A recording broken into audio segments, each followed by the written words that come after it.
The Witcher Season 4 is a major chapter for the Netflix series, and the show partly succeeds in this turning point, though it can't ever get back to what it was at its peak.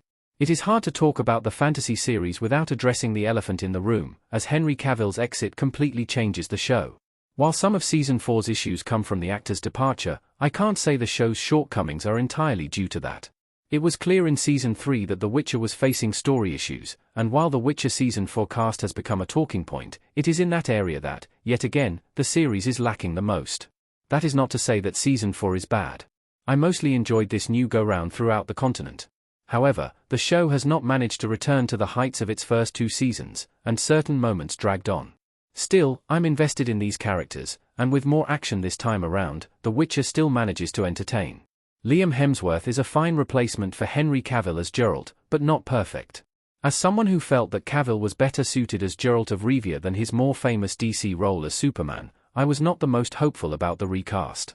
It certainly did not help that the show felt the need to explain the change of actors by essentially replaying key moments from previous seasons, but with Hemsworth in the flashbacks.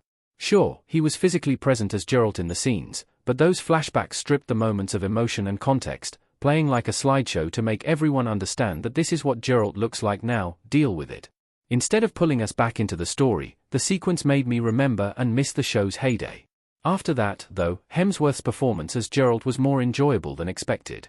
Yet, I couldn't help but compare Hemsworth to Cavill in the role. For the most part, Hemsworth does a serviceable job of inhabiting the same gruff persona Cavill displayed as Geralt.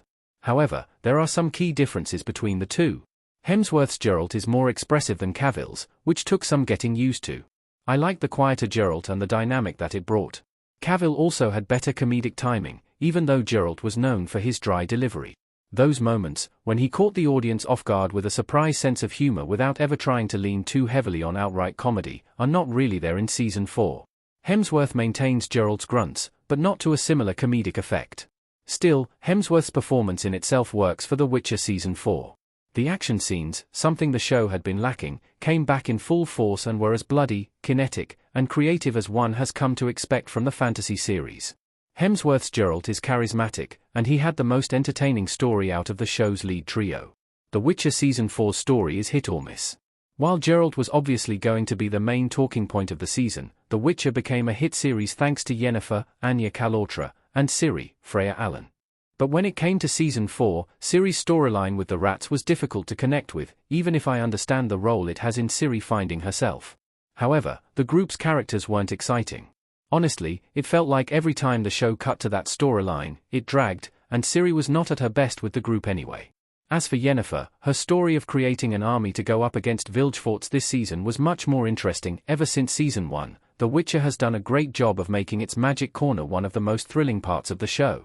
Allowing Yennefer to assemble her own team gave room for some of the smaller characters to grow in exciting ways, with Yennefer herself being someone who has undergone transformative changes throughout the seasons.